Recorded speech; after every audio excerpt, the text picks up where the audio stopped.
Welcome to another Power Monkey podcast where we chat with the best in the world about what they do. I'm your host, Dave Durante, with my co-host, Chad Vaughn, and on today's episode, we have Abra Pappa. Abra has a Master's of Science in Human Nutrition and Functional Medicine from the University of Western States. She is also a board-certified holistic nutrition coach through the American Association of Drugless Practitioners, and we're very lucky to be able to say that she is going to be one of our lead lecturers for our new Camp Restore that we're going to be doing for the first time September 21st through the 25th out in Tennessee, where we host our normal Power Monkey camp. Her background is fascinating. She grew up on a farm. Her relationship to food and nutrition is very different than most Americans. It's very interesting to hear that story and how it led her to what she's doing today, helping people from all backgrounds in terms of what the relationship with food looks like. She works in New York City with people of all different backgrounds, from the everyday person looking to better their nutrition all the way up through Hollywood celebrities and CEOs. It was great to talk to her a little bit about what that's all about and how it can actually improve your relationship with food. Enjoy.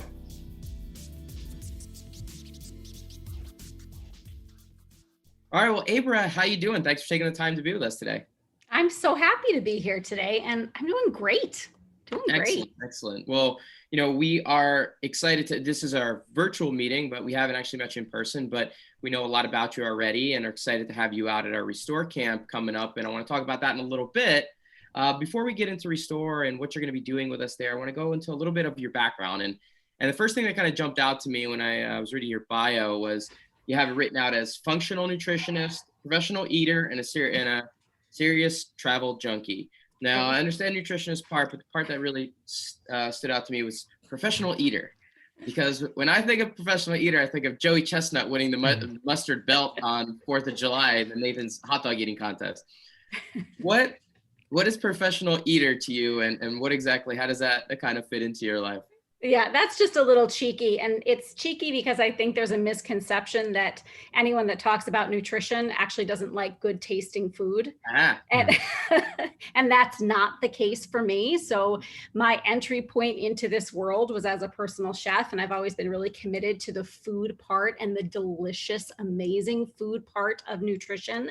And so I really do think that flavor piece and being able to understand flavor and understand how to play with nuance and flavor in regards to how foods fit into your life is sort of an interesting, Sure. It's an interesting element. And so that's my little cheeky nod to I eat food in addition to talking about it. Love it. Yeah. Now on the travel side, Chad and I and a lot of our team at Power Monkey, we travel around the world quite a bit. And, we've been lucky enough to experience a lot of how the rest of the world lives. I lived in Italy for a couple of years. My family's all from out there. And so we've been very lucky to be able to experience not only the culture, but also the food and the way that people eat and the differences between how we eat here in the US. And I'm curious if there's anything that has really stood out to you along your travels with regards to eating habits around the rest of the world versus how we eat here in the US.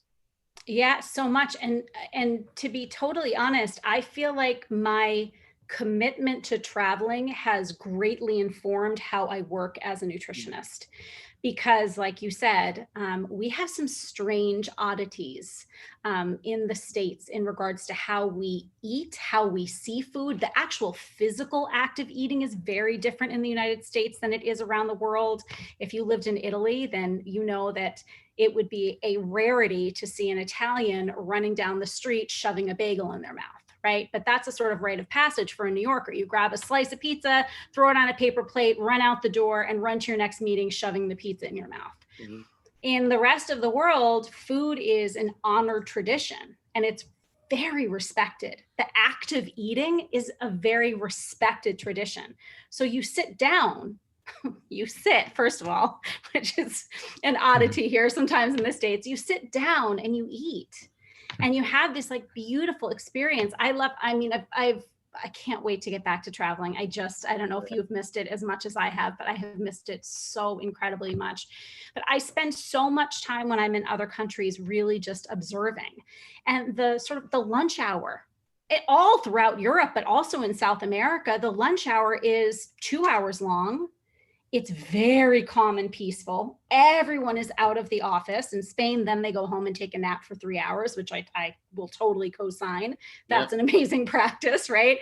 it's just such a very different experience. And I think that, we certainly have a lot more chronic illness in the United States.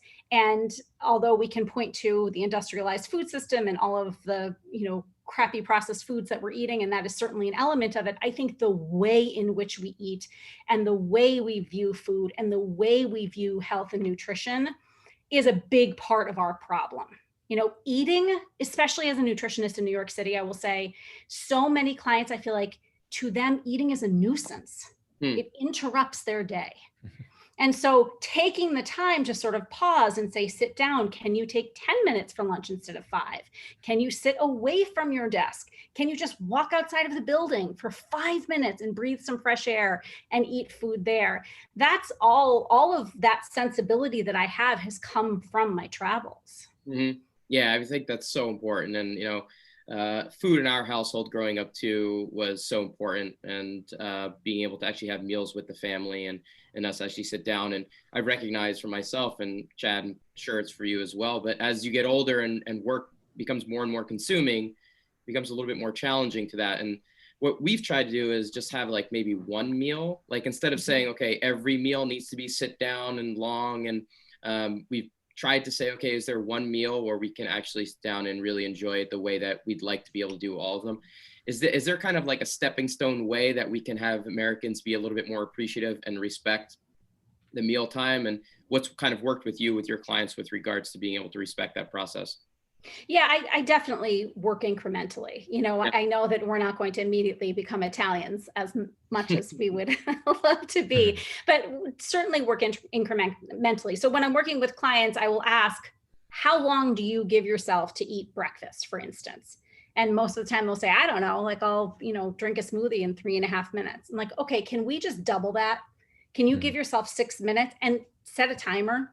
Like really pay attention to it, slow the process down a little, pay attention to it, take a sip, maybe chew your smoothie a little, see what happens. Like, slowing that process down and then expanding on that. So I totally agree. Sometimes it's just a matter of taking one meal time and expanding that time. For so many Americans, I think that's lunch. I mean, this is a little bit pre-pandemic because the world has definitely shifted and changed tremendously. Not as many people are in offices. Some are returning to offices. But, pre-pandemic, the lunch hour, I can't tell you how many people I would work with in my office that just didn't eat lunch.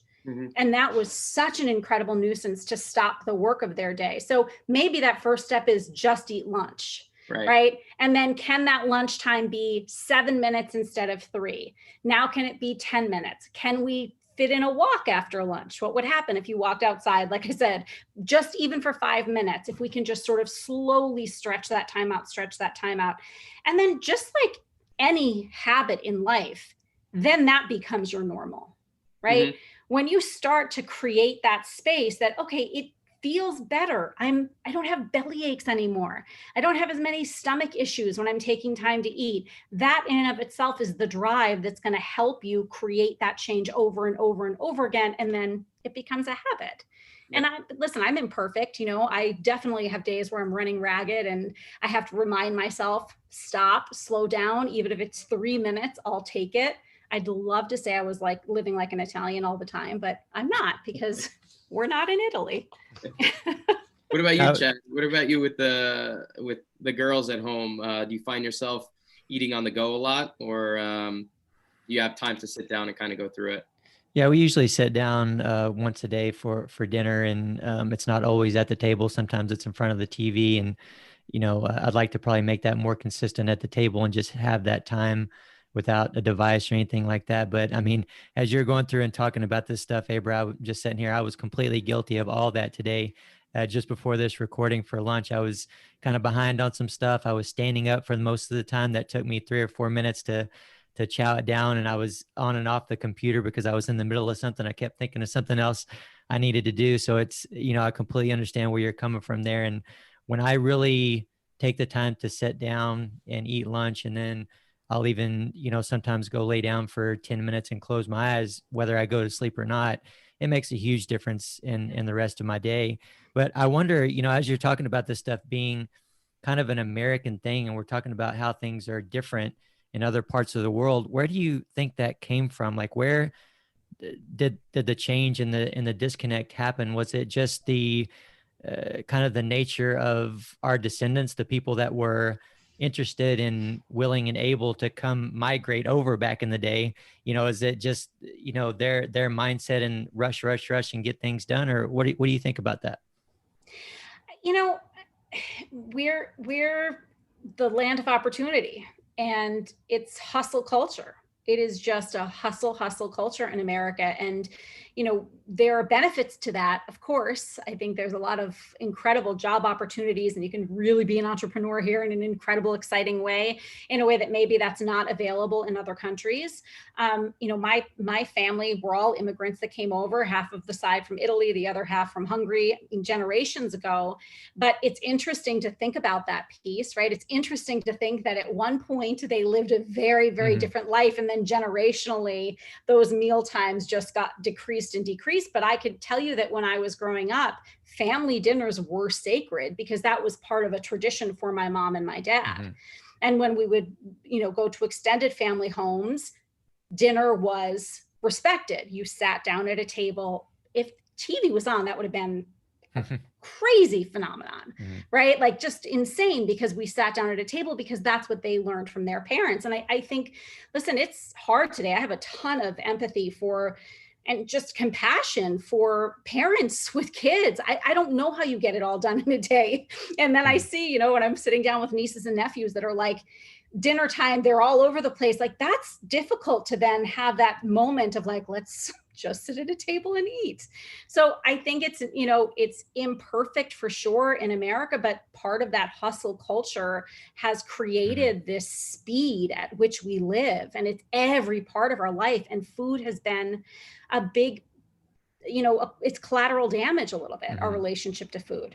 And I will say another piece that I find very, very, very interesting. I think it starts at such a young age. And there have been really fascinating books looking at the difference between how French children eat versus how American children eat. And eating is taught in French schools. So it's part of the curriculum. Starting in kindergarten, kindergartners sit down to lunch for an hour with boeuf bourguignon and escargot, and teachers sit with them with real forks and knives and teach them how to eat and teach them about the traditional foods of their country. How cool is that? And then think about an American school lunch, right? Like, scary. Couldn't be more different. Things thrown on a tray, all finger foods, because they don't want to give kids utensils because that's just chaos. But then kids aren't even really learning how to use a fork and a knife. And we're just not eating foods that are adult-like foods. I mean, it's bizarre to think of a 4-year-old eating escargot, right? Like, could you imagine? But that's just eat escargot in school. Yes, in school. So it starts there. There's a real commitment and respect to food and eating and an understanding. And I do think it is a learned behavior. Once we become adults and we have just been, lunchtime has been cut in schools from 30 minutes to 20 minutes to 10 minutes to hurry up and finish, or you won't have time to go outside and play. And the kids really just all want to be outside. Yeah. So that's really, really, really challenging. So it's no mystery that by the time we become adults, we don't really know how to eat, like how to eat, how to give ourselves pause and sit without distraction and eat. It feels daunting. Was your childhood unique in the sense of your relationship with food, or did you grow up with what we're talking about now, the normal, the American type of food experience through the school system? What was your childhood like, and how did you build a relationship with food? It was very abnormal. It was very abnormal compared to the other kids. So my parents were hippies, like straight up full on hippie dippies. They owned a health food store in the 70s outside of Scranton, Pennsylvania. If you know anything about Scranton, Pennsylvania, you'll know that to this day, there's not a health food store there because it was not a thing to do. So we had a really interesting childhood around food because my mom was really committed to whole natural food. And that's all we knew as kids. we knew the traditional family foods, like we knew the traditional Hungarian foods, the traditional Italian foods, and just whole real foods. All of our meals were cooked fresh. She baked bread. My mom made homemade yogurt growing up. We never had packaged bread. We didn't have, any type of packaged drinks or anything we just didn't know about it. And I've talked before about, I've personally had a really sort of strange relationship with food through my adulthood, because I had this beautiful upbringing with food and I loved it. I didn't know any different, except for kids would make fun of me for having grass growing out of my sandwiches in school because I had sprouts on my sandwiches. But I always loved food. I wasn't picky at all. I ate every single food. To this day, I eat vegetables with every meal, not because it's a requirement, because it feels strange to not do that. It's what I want. I want to eat vegetables. So I think your palate changes when you're introduced to more bitter flavors, more, rather than just sugar, salt, fat, which is sort of the American way. I was exposed to a lot of other flavors, and that has lasted. But then I was introduced to really heavily processed foods in college. I mean, I was, 18 years old, and my roommate showed up with this big Tupperware box full of processed foods. And I was like, what is this?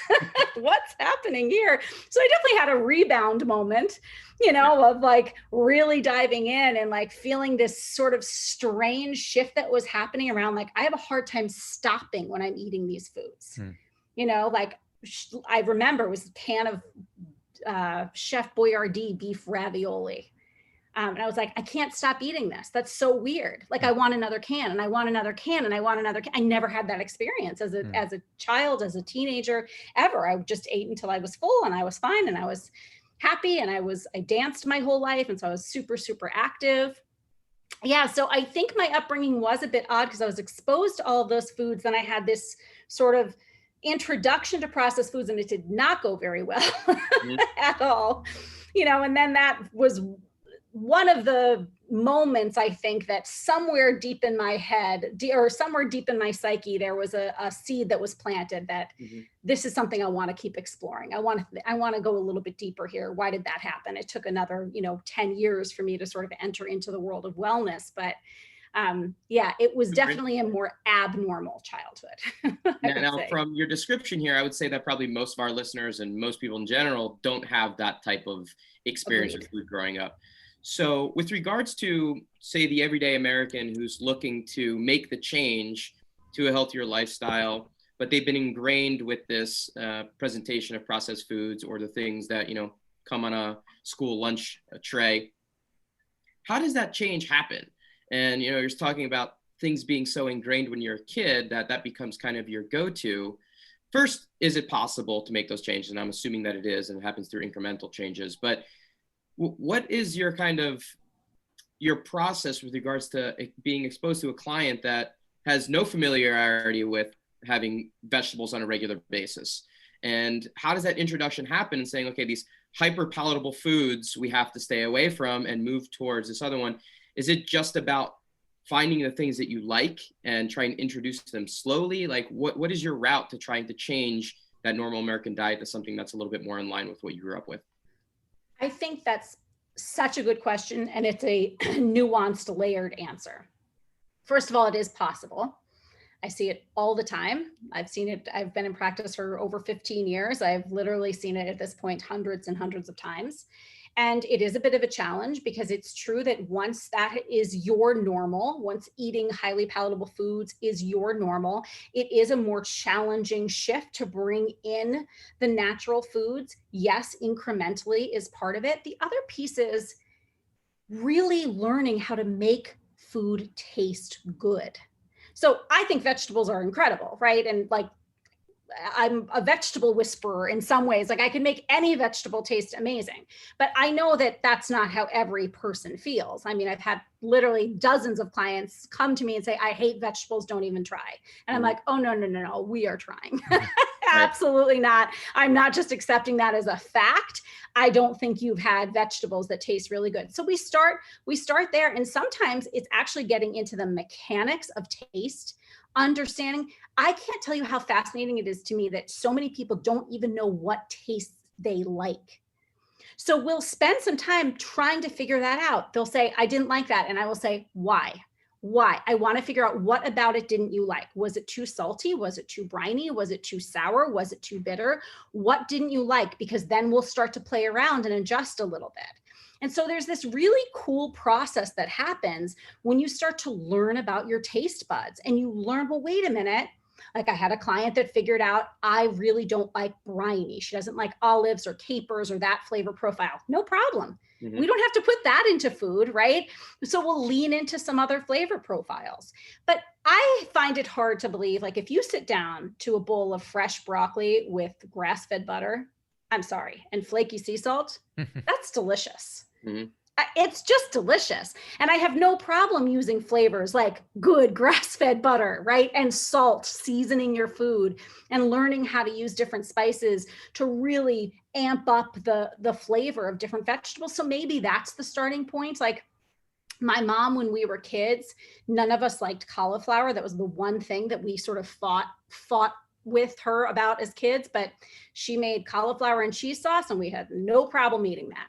Right? No problem. And cauliflower to this day is one of my favorite vegetables. I no longer need the cheese sauce, but that was a training wheel to help us get used to sort of that bitter flavor. And there was a little bit of a texture thing going on there. So I think there's a lot of that. There's a lot of nuance of sort of pulling out, what do you not like about it?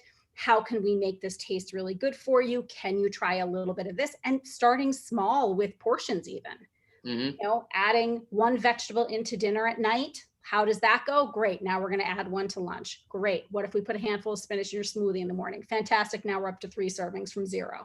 Right. Chad, where are you at in your diet with vegetables?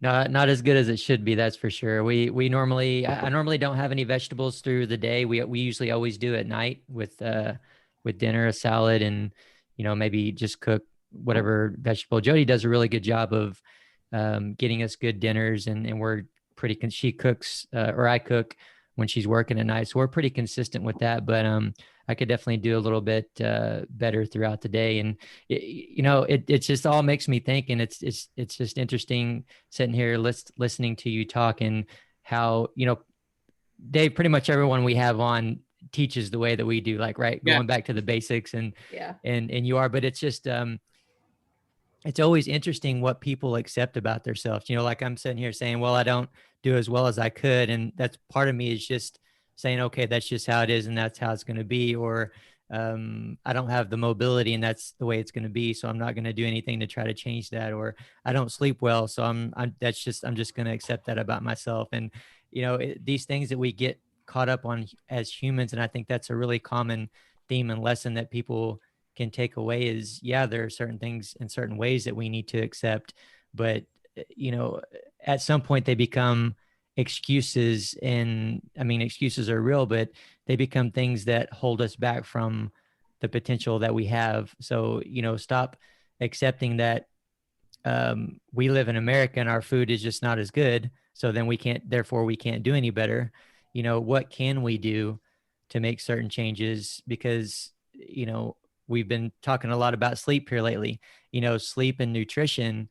As much as Dave and I like to talk about basics of movement, you know, and what we feel people should do to move and perform better, the basics of movement are sleep and nutrition, right? Yeah. So it's so critical for us as athletes and, you know, high performers here in the US to get these things down. And I think we just all need to take a step back and put our high energy efforts on going back to the basics a little bit. We're definitely missing these things, and we're applying basics in a lot of other areas, but we're missing the sleep and nutrition part of it. So I enjoy these conversations because it's always, you know, motivating and inspiring to me as well to make sure that I'm in line there as much as I can so I can perform better. Yeah, you were talking a little bit about changing the profile of certain foods and making them, you know, not seem so bland, or what you maybe imagined when you were growing up, and just bland, you know, broccoli growing up, or Brussels sprouts. And there's one particular dish that I kind of always gravitate towards that I absolutely love. It's my final meal. Like if I had one dish that I would just, you know, go to, if it was the end of my life, it would be my mom's lentils. And most people think of lentils as like, just kind of a throwaway dish.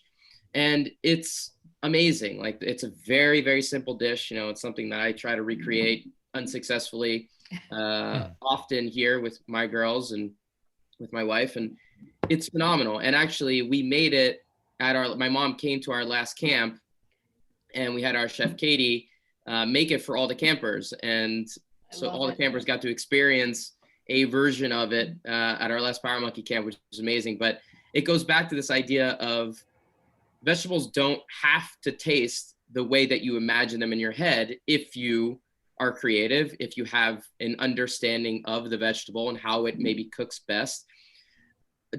You seem to be not only, on the nutrition side, but you talked a lot about being a chef as well.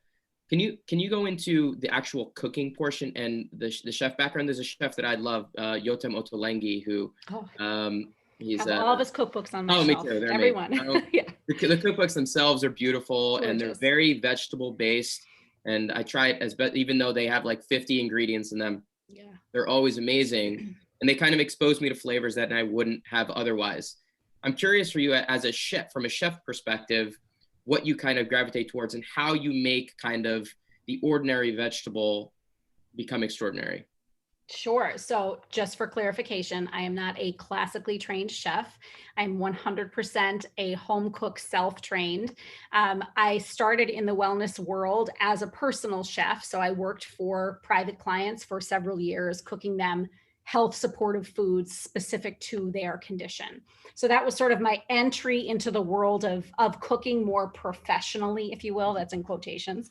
But I still wouldn't call myself a chef. I don't get the hat. However, first of all, yeah, Ottolenghi's cookbooks they're so incredibly beautiful. I think such an interesting, dynamic way to play with vegetables is to do something like that, is to get a cookbook and prepare, even if it's one recipe, in a way that you would never imagine.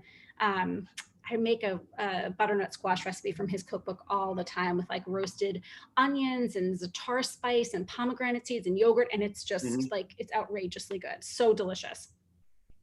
I think playing is an important piece of the puzzle here. And my training, if you will, my on-the-job training was sort of navigating that intersection between therapeutic, wholesome, nourishing foods and cooking foods that my clients that were paying me a lot of money would eat and like, right? So finding the sweet spot there.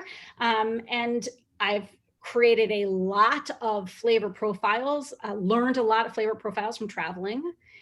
That's the other piece. We sort of get stuck in here's what we know and here's what's comfortable, here's what we're going to cook. And then you go to other parts of the world and you're like, oh my God, I would have never thought to do this with that, right? So traveling is a big piece of it. Buying yourself some cookbooks and playing with it, playing with different flavors. When I was really learning, I grew up in the kitchen with my mom, and there's trained chefs galore in my family. My great grandparents were chefs for royalty in Hungary. So there's just this like lineage of, we're all cooks and that's it. You get in the kitchen at a young age and you cook and that's it. And you figure it out and you learn. But I remember when I was in college, I would buy a ton of dried spices and just smell them all I'm cooking vegetables and I would just smell like, these three smell good together. What would happen if I do that? There's always I find with clients that are fearful of cooking, they're fearful of flavor. They're fearful of screwing it up. And you're never going to get good at it if you don't mess it up. You have to be able to learn what went wrong. Did you overcook the vegetables? Did you undercook them? Like playing around a little bit and really giving yourself freedom to make some mistakes. Every dish is not going to be perfect. I make flops all the time. We still eat them. They never end up on the blog, just to be clear. I do have a food blog. I only put perfectly tested recipes on there. But yeah, being open to playing a bit. And, I think it's interesting to what you said, Chad, about that that piece, you're not so great with vegetables, and we get into ruts, we fall into ruts with that. And it does sometimes become a bit of a limiting belief. And just like anything else in life, you're right, there's a parallel to sleep, nutrition, movement, stress management. There's always going to be parallels. But in the food world, what I think is super exciting is that you can lean into what I call the pleasure principle. Like, find some pleasure in it. Food is amazing. I mean, it is the most pleasurable, incredible thing, right? So we can use that a little bit to our advantage, whereas stress management doesn't always feel pleasurable to me, right? Movement doesn't always feel, most of the time, it doesn't always feel pleasurable. But with food, you can really dive into that piece of it. It seems like one of the things that I've heard you mention before is this idea of actually getting in the kitchen yourself, and not just, waiting for the preparation to come to you, but experience a little bit of that process. And you don't have to become a chef, right, but just get in there and, taste the spices and see how that mix comes along, or try to cut up those vegetables and be part of the process. And would you say that that's a critical step in being able to create a better relationship with food and what you're actually eating? So this is a little bit controversial, and I'm accepting that and honoring it. But I tell any new clients that come into my practice, I am not the right nutritionist for you if you're completely unwilling to cook. Because for my own journey of healing my relationship with food and my long journey in this wellness space, I see cooking as a radical act of self-care and a necessary component to healing. And I know not everyone is going to love it as much as I do, and I accept that, and that's perfectly fine. I don't think everybody needs to be in the kitchen every single day. I don't think you need to be jumping for joy over the freshest spring vegetables that just came around like I do. Like, I've cried sometimes at farmers markets because I get so excited. I get it. That's abnormal. Not everyone's going to be there. But I do think that some engagement, there is a different energy transfer. There just is. When you are the person in there cooking your own food, participating in it, you're learning more, you're nourishing yourself on a deeper level. I'm a real stickler for it. I also order takeout, right? I also have convenience type foods. I have some prepared foods. Like, this isn't an all or nothing approach, but it's an understanding that the more you can lean into learning how to cook some foods for yourself and allow, maybe even if it comes down to 50% of your food being home cooked, that's a huge home run for me. Huge home run. I just think there's a lot to learn there. There's a lot to learn about yourself and about how you're interacting with food. And, I don't know, it's a big piece of the process for me. I love that. I think that's critical. I mean, I enjoy being in the kitchen quite a bit. And, growing up, I was also in the kitchen a lot with my mom. And I have found it to be something that I've really enjoyed doing with my kids now too, where, my daughter pulls up a stool and she'll be right next to me when we're cutting things. And I'm trying to create enjoyment for her out of the process as well. And I think, like you said, the earlier you can do that, the more it becomes ingrained in terms of not just, being able to spend time with them, but also enjoying the idea of, okay, we put this together, now we get to enjoy it. And so for me, I think that's such a huge step. And I find it to be really interesting that you actually demand that out of clients, some form of time in the kitchen, as opposed to just saying, shut my mind off, tell me what to pick up, and it's going to end up at my door and I'm going to start eating, Well, I'll tell you what, in full disclosure, one of the reasons is because of my experience as a personal chef. I actually think that was a failed experiment. I really do. And it was a great learning experience for me. And I'm so glad I got to really hone my chops in the kitchen, if you will. But, I worked with, probably 10 different families for long-term periods of time. And I just did not see the type of healing and growth I would have expected from the quality of incredible food that I was cooking. And I really, truly, to this day, believe it's because they weren't participating in the healing process. They were just hands off. You hand me the food and I'll eat it and I'll get better. And they weren't getting better. And when I sort of transitioned away from personal chefing and into more of the one-on-one coaching, and then of course went back and got my master's degree and, now work in a much sort of deeper clinical sense, the difference between that type of interaction with a client is night and day. So I'm seeing massive changes in health and healing compared to the personal chef clients that were just kind of coasting. So that really informed the way I work as a practitioner. And I'm not saying that's the right way. It's just what works for me. Yeah. If varies there between personal training, huh, Chad, and the way that we train people? Yeah, oh, definitely. There's no doubt about it. And I was just going to say, I really enjoy cooking as well. And I wish that I would have time to do it a little bit more, because when I think about it, it's really a stress reliever for me. And it's a time that allows me, because I know it's going to take time. It's going to take a certain amount of time to prepare this food, to cut things up, to cook it, whatever we're doing. So I know that time is going to have to be allotted. So I'm not thinking about the work that I need, that I did earlier in the day, or that I have to do tomorrow. I'm in there with my wife and or my daughter, and it's a time that we have together, and it's very enjoyable, very therapeutic. But also it's knowing that it's going to take time, at least subconsciously, I'm thinking I might as well cook something good. Yeah. I mean, something that's good for us. If we're going to put the time in, it might as well be something that's solid and going to be better for us than if we just, of course, went and ate McDonald's or something like that. But yeah, no, I'm with you, Dave. You haven't seen me do I don't wear aprons like Dave does, but maybe I should. The apron takes it over the top for sure. Oh yeah, yeah. You got to invest in good aprons. It adds a little bit of flavor, right? It adds a little bit of flavor. Exactly. Abra, are there any things in your kitchen that are just complete no-nos? Anything that you don't have in your kitchen now? A lot of it is about moderation and saying, okay, I'm gonna have my ice cream, I'm gonna have these things that are generally considered to be not great. But is there anything specific that you would say absolutely not to have in the kitchen? Well, ironically, I sent my partner out yesterday to grab a couple groceries for the week, just to complete the meals that we were having. And I just noticed this morning when I was going and putting things away and tinkering around and getting stuff ready for dinner today, I was like, what is this that he bought?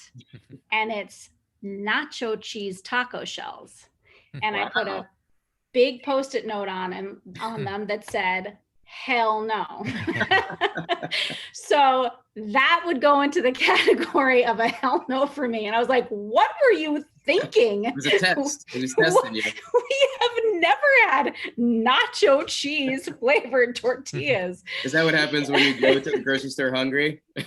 Yeah. He's like, that's all they had. And I wasn't going to go to another place. And I was like, all right, well, that's not happening. So, my philosophy around that has actually changed quite a bit, to be completely honest with you, over the years. So in my own kitchen, I do cook with really wholesome, health supportive foods because it's what we love. And also because I have a food blog, I'm testing recipes constantly. And my audience of readers are really looking for healthier spins on food. So, I don't think it's health supportive to use a ton of processed white flour, processed sugars in my cooking. And so I don't tend to have those products around.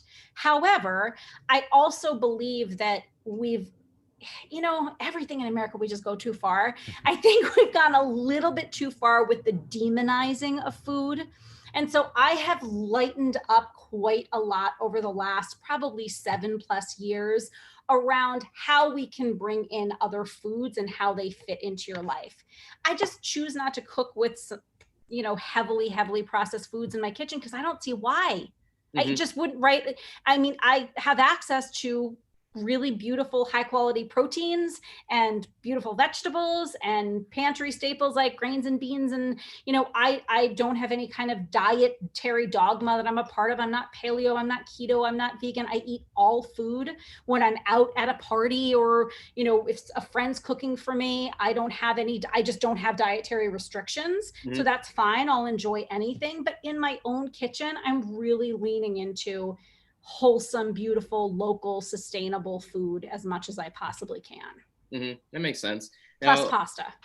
All right, thank Just goodness. to be clear. I don't know if we could, not in my household at least, we would be able to live without it. Yeah. Now, with regards to proteins, you mentioned some proteins, and I've heard you talk about potentially being close to a pescatarian, but you do have meat sometimes. What is it about fish over animal protein that kind of you feel is a little bit more in line with the way that you feel a healthy diet should be? And why not move completely to pescatarian? What is it about having some animal protein that's important? Yeah, that's more of a preference, of a taste preference than anything else. So, personally, I do well with animal protein. I don't do well when it's out of my diet completely, but I just happen to thrive on seafood products. Like, I digest them really well. I feel really energetic and great. I love them. I love the taste. Like, I could eat fish or seafood every single night and I'd be super happy. But tonight we're having a steak. So, it's like, if I feel like red meat, I'm going to have red meat. I'm just going to source it really well. And we lean into the grass-fed world and organic when we can. And that's very important to me for many, many, many reasons. I don't tend to eat large portions of animal products or of red meat or chicken. And that's honestly just because I don't do as well with it. Mm-hmm. So I tend to treat sort of red meat as a little bit of more of a side dish for myself. So tonight, for instance, we just took out one steak. My partner, he will eat 3/4 of it. I will eat 1/4 of it, but my plate's going to be jam-packed with, tons of vegetables and other things that are happening. So I don't have any kind of negative feelings around either animal products, around red meat, around chicken, around anything. It's just what works best for me. And, just like any human being, I go through phases too. Like, there'll be a week that I'm like craving red meat and I'll eat it and it's not a big deal. Right. Yeah. I asked because I'm more of a pescatarian these days. And I think a lot of it has to do with figuring out what works best for you. Right. Like there's no one route that is universally, beneficial for everyone. There's a lot of things that some people can and can't eat. And I think that's such a critical piece of this when you're finding the right path nutritionally, is finding what works right for you individually. And I think that's kind of what your role is, right? To help navigate people to the right foods for their digestive system, for their makeup, so they can have a healthy, but also an enjoyable eating experience, food experience. You hit the nail on the head. 100%. And that is the complicated thing about nutrition, is that it is so incredibly individualized and nuanced. It's so nuanced. And anyone that speaks in absolutes when it comes to nutrition, I'm like, I don't know how long you've either been in practice or how much you actually know about nutrition, because it's so nuanced. And for every study you want to show me about the, benefits of broccoli, I'll show you 5 studies that say broccoli might not be good for these types of people. Mm-hmm. Broccoli's great for everyone. I'm using that as a a random example. I don't want anyone coming off this podcast thinking they shouldn't eat broccoli. But it's just so highly individualized and nuanced, and it goes deeper even than biology. We have to also look at an individual's history with food. So in my private practice, I work a lot with eating disorders. So if an individual comes to me that has had a disordered relationship with food or an eating disorder and has been in recovery, we have to approach nutrition very differently. Very, very, very differently, right? Then we're looking at really bringing in concepts of food neutrality and not having any type of good or bad foods, and slowly understanding what foods are supportive and how we can include more of those. But it's a tightrope. It's a bit of a tightrope. So there's so much that comes into play when a client is sitting in front of me, and it's never going to be me spewing out information that I just learned from a book that I read yesterday. So it's complicated. It's just really, really complicated. And the longer I'm in this industry, the more I'm becoming lenient around philosophies and topics and dietary dogmas and even therapeutic diets. I'm a lot more careful with them. Like, how helpful has that really been for clients? It's very interesting. It's very, very interesting. Yeah, I love that perspective. Just because of the fact that, you don't know kind of what is the makeup of a particular individual. And, people pushing, you talk about keto and carnivore and vegan, and they're pushing a particular path that might not be completely correct for that, carnivore might be perfect for an individual that, works well with that. But saying that it works universally, it has always kind of rubbed me the wrong way. Same thing with just diets in general. A diet always has a finite timeline to it, as opposed to just a lifestyle change. So I really like this approach of saying, let's figure out what works best for you, which requires you to put in some time and effort into figuring out what those things are. Get in the kitchen, figure out what tastes you like, figure out what proteins you like, figure out what vegetables you like, so that we can actually create a plan that's going to be best for you moving forward, health-wise, and like we said, an enjoyable aspect of it, not demonizing food. So I love this approach. I think it's such a clear way to be able to say everyone has their own individual path with food. It's not a universal approach.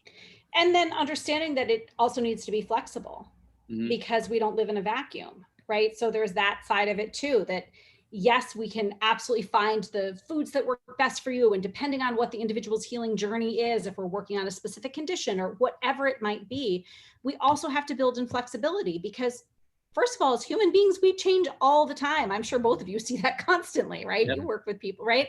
We change all the time.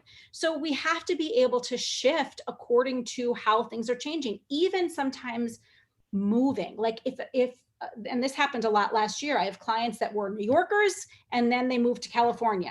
Guess what? Their food changed, as it should. You're now in a different climate. You're living in a very different life. You're living at a different pace. Your movement has changed. Everything has to change. So we have to build in that concept of flexibility too, that I know the easy solution would be just hand me a plan so I could like get this off my mind, right. But that's not the way it works.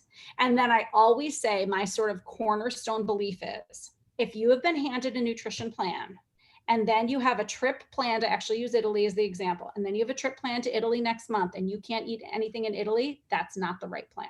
Right. It's not the right plan. Sure. You have to be able to build in that life as well. Yeah. Absolutely. Hearing you talk about leniency and no absolutes, it actually reminded me of one of the posts that I saw on your Instagram page. Of course, we do a little bit of research, but before we record, or we try to. But one that really stuck out is one that I think probably these are concepts that are absolutes to you. So I kind of want to ask you about that. And you mentioned 3 things to basically get rid of in your diet in 2021, and they were guilt, shame, and judgment. So my first question is, we've thrown out the word diet quite a few times. What does that word mean to you? Can you give us your definition of that word diet? And then, is getting rid of guilt, shame, and judgment an absolute to you, just like an absolute to you is, hey, you need to cook. If I'm working with you, you have to cook. Well, first of all, a diet to me is just the way that you eat.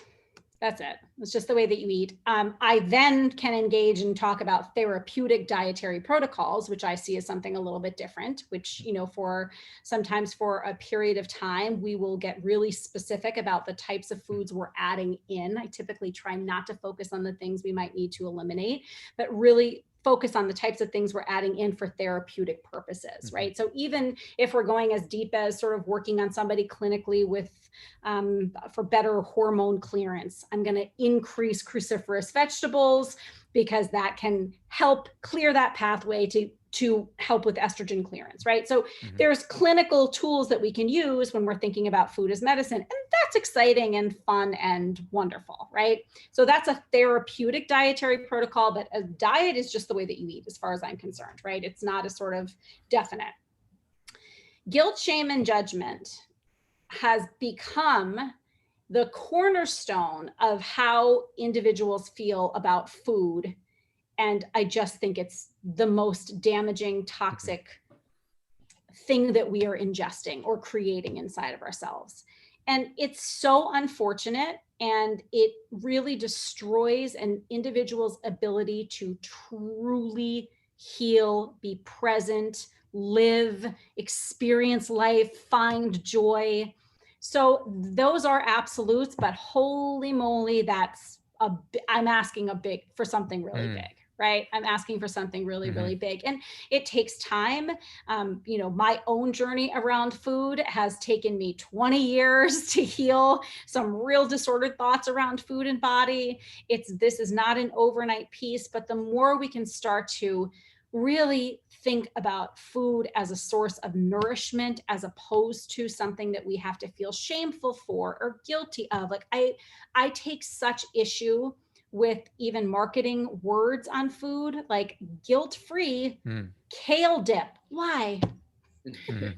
Why? Why is guilt any part of our food? Why? Mm. That doesn't belong there. Guilt-free shouldn't be a label on food. There should never be, a feeling of guilt around what we're eating. It's food. It's just food. Just find food that, you eat, you move on. You eat, you move on. Mm. Like that's, take your time and eat, and then you move on. But yeah, that's definitely a really big piece of the work that I do with clients. Like, can we clear that muckiness up, the thoughts that we've had around food, what society has told us that we can and cannot eat, and can we find a path that works for us in a really calm, peaceful, nourishing way, joyful, pleasurable way? Yeah. And are there any specific steps that you take in that regard to get people headed in the right direction with mindset, or is it just kind of a intermingled into what you do, kind of a byproduct of the education and the other, small steps that you're asking them to take? There are specific steps that we take. So one of the first things that I do with clients, and it's kind of irregardless of what they're coming to me for, the first step is what I call increase curiosity, decrease judgment. So I really want my clients to pay attention to food, cooking, what they're eating from a place of curiosity, like almost an anthropological, point of view, like isn't that interesting? Oh, that's so interesting it's so interesting that it's 3:00 and I just raided the vending machine at work. Maybe I'm hungry, right? Did I have lunch? So that is step one, is that I want everyone to become very curious, really, really curious, instead of, oh my God, I did it again. Like I don't have any willpower. How many times I hear that, right? I was doing so well. I ate perfectly and then I blew it. It's like, no, no, I don't want any of that to exist. I just want you to be curious. Like that's how we can then step in and say, okay, well, that is a curious behavior that happened there. Let's peel back the layers and see if we can shift some of the things that happened earlier and see if you feel better tomorrow at 3 p.m. And then the next week I'll say, how did it go? Well, it was really curious. On Tuesday, I wasn't even hungry at 3 p.m. On Wednesday, I was. So there are specifics. And I actually really appreciate that you asked that question, because I do feel like sometimes we speak in these sort of esoteric terms, especially with social media. It's like, here's the post, but how do you actually put any of this into practice, especially when it's been ingrained in you for, and society keeps throwing it at you. You walk down the aisles of Trader Joe's and it's guilt-free, everything. So there are steps to take. That's step one. So essentially you're asking for awareness and common sense. Sounds like what we're trying to do there, Dave. Once again, much, right? Just think about what you're doing. Like, is what you're doing really make sense? And usually it doesn't. It's such a good way to help people make changes, just to create that awareness. And I love that you said curiosity as well. And I think curiosity leads into giving people that confidence to experiment, like you talked about. One of the things that really stuck out to me also that you just said is you're focusing on putting things in as opposed to taking things out. How does that work? That seems interesting to me. Listen, sometimes there isn't necessary removal. I don't want to say that that's not part of the work. It depends on, the objectives and what we're working on. But I think because I'm always looking at food through the lens of, we live in a really screwed up society when it comes to talking about food and nutrition and diets. And every person is touched by that to some degree, and it may hang in them in a heavy way. And so to initiate any kind of positive change, I really try to not focus on this massive illusion of wiping the slate clean, taking all these things out of your diet, because then it feels like, well, here's just another diet. Okay, I'm going to do this. I can stick to this for like 5, and then you white knuckle your way through it, and it feels awful. So if we can start, and again, it depends on the person. There are sometimes if somebody's having a very serious reaction to gluten, it probably isn't a good idea to continue eating it, right? So there might be times that we have to sort of eliminate that food, but I really like to think about what are the foods that we know therapeutically can benefit you, and how can we focus on bringing those in, as opposed to this focus of, which has always been diets, restrict, restrict, restrict, restrict, take all these things out and then everything will be solved. It's like, well, most people are missing nutrients. They're deficient. They're deficient in minerals, vitamins, nutrients. They're deficient in love, self-care, awareness, mindfulness, curiosity. So what can we bring in? How can we nourish individuals? What does that look like? Yeah, I love that it's a positive action and not a negative one. That makes, again, it's common sense. That makes so much sense to me that now that you said that. And again, Dave, I don't have to get rid of my 2 beers. I just need to add something that's some broccoli. Some broccoli. I just need to add some broccoli. Yeah, that's awesome. I think this is great, and we're getting close to the hour, but I cannot get you off the podcast without talking a little bit about Restore Camp, which is coming up in September 21st to 25th. You're going to be one of our lead lecturers. We're so excited to have you on board. Can you talk a little bit about what you're going to be bringing to the participants that will be attending with us in Tennessee? I'm so excited about Camp Restore for so many reasons. One, to be around other human beings. It feels like, right? Oh my gosh, that's so exciting.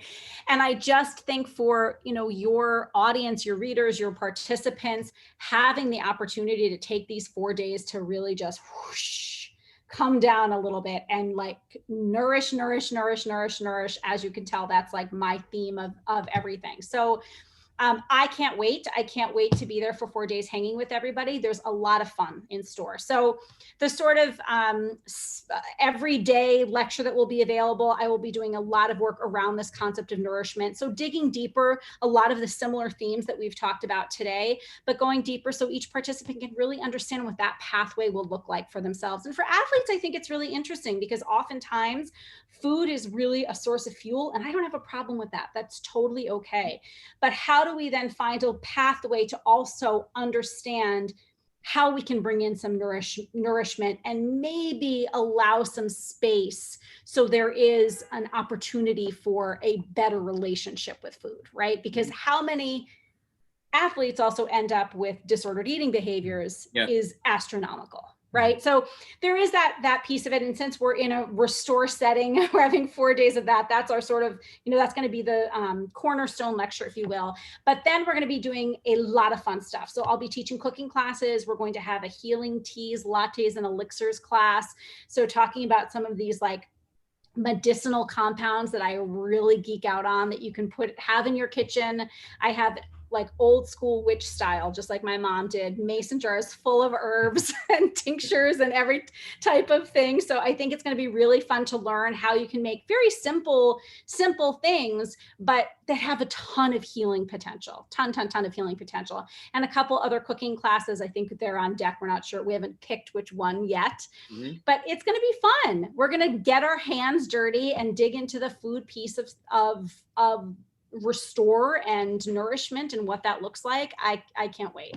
I love it. And you're going to be working closely with our regular chef, Katie. Who Joe Meals. She's phenomenal. And I know you guys have had some conversations, and I'm excited to be a participant on that side of things. Hey. But what you said there, I think comes back to one of the main concepts here of getting in the kitchen, actually being part of the cooking process. And I'm really excited to be able to actually have participants be able to do that. This will be the first time that we actually do that with any of our events.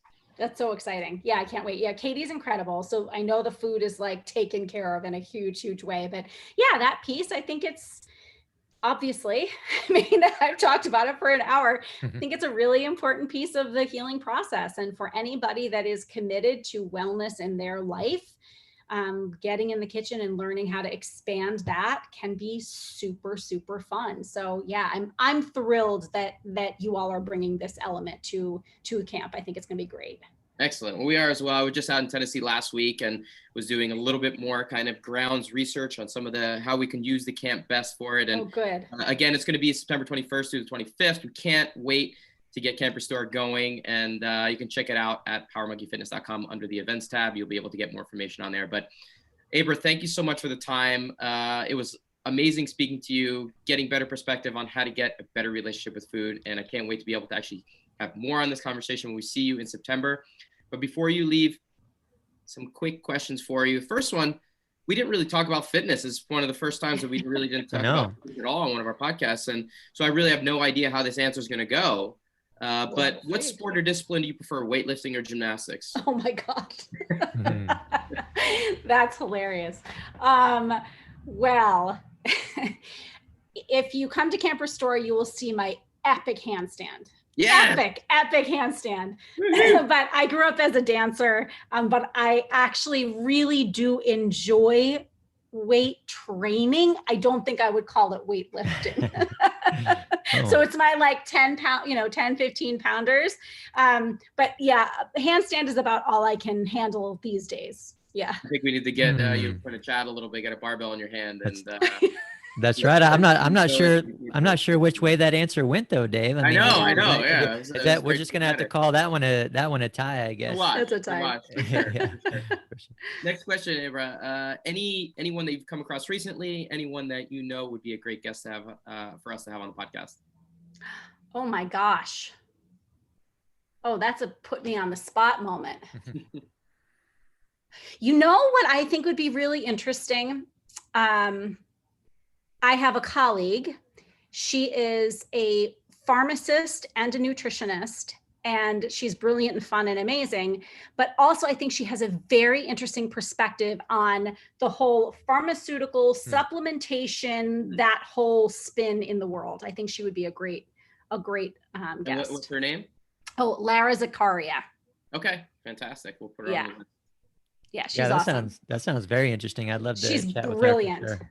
Yeah, and biochem is like her specialty. She's so brilliant, but like she just has such an interesting perspective on the whole pharma world and really understanding supplements and understanding the biochem world of nutrition. She's awesome. Great. Awesome.